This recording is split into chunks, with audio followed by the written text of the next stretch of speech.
Hello bachcho, let's read the question. Hydrogen bonding plays a central role in the following phenomena. In this question, the key concept is hydrogen bonding. Hydrogen bonding. Basically अगर हम बात करते हैं hydrogen bonding की, it is the interaction involving hydrogen atom located between pair of atoms between a pair of atoms having a high affinity, या फिर हम ये भी कह सकते हैं these are electrostatic force of attraction. These are electrostatic force of attraction between hydrogen atom that is covalently bound to a more electronegative donor, that is covalently bonded with the more electronegative atom bearing a lone pair of electrons. उसको हम क्या कहते हैं? Hydrogen bonding कहते हैं और hydrogen bonds कहते हैं. अब यहाँ पर क्वेश्चन के अकॉर्डिंग अगर हम देखें, first of all ice floats in water. तो जो आइस होता है उसका एक केज लाइक स्ट्रक्चर होता है. अगर हम बात करते हैं आइस की, तो इसका कैसा स्ट्रक्चर होता है? केज लाइक स्ट्रक्चर होता है जिसमें हर एक वाटर मॉलिक्यूल होता है, यानी कि वन मॉलिक्यूल ऑफ वाटर जो होता है is surrounded by four other molecules of water. तो यानी कि टेट्राहेड्रली एक हाइड्रोजन बॉन्डिंग बन जाती है. तो डेंसिटी की वजह से क्या होता है, डेंसिटी जो होती है आइस की वो वाटर से कम होती है और इसी वजह से क्या होता है, वो फ्लोट करता है वाटर में. तो यानी कि फर्स्ट स्टेटमेंट क्या है, करेक्ट है.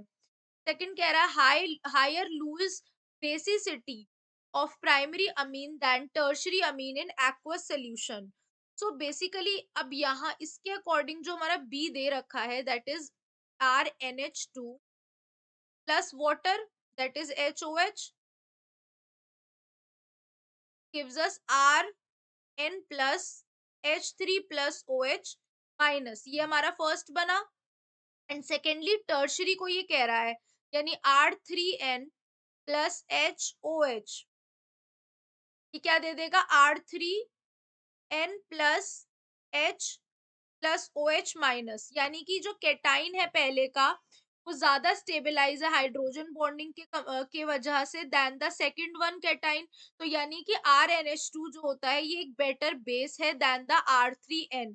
तो यानी कि सेकंड स्टेटमेंट जो है हमारा वो भी क्या होता है, वो करेक्ट स्टेटमेंट है. नाउ थर्ड हमसे कह रहा है formic acid is more acidic then acetic acid. Basically formic acid जो होता है दैट इज HCOOH जो होता है इज मोर एसिडिक बिकॉज उसमें laser number of alkyl group होते हैं. क्यों? बिकॉज इसमें जो एल्काइल ग्रुप होते हैं वो कैसे होते हैं, वो लेस होते हैं अटैच्ड. एंड इस वजह से आई इफेक्ट जो होता है वो कैसा लगता है, वो कम लगता है. तो यानी कि ये स्टेटमेंट जो है हमारा ये हाइड्रोजन बॉन्डिंग की वजह से नहीं है. फोर्थ स्टेटमेंट है dimerisation of the acetic acid in benzene.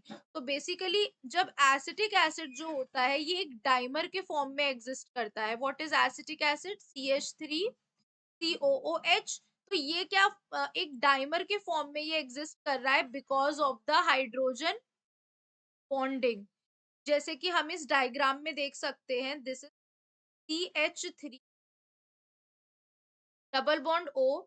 यहाँ पे इसने बनाया हाइड्रोजन बॉन्ड, इसके साथ भी बना हाइड्रोजन बॉन्ड.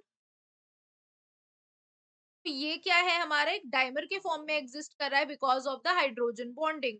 यानी ये स्टेटमेंट भी क्या है हमारा, करेक्ट है. वी कैन से दैट कौन कौन से ऑप्शंस करेक्ट हो गए, A, B and D. Can say that option number A, B and D is the right answer to the given question. Hope you guys understand. Thank you.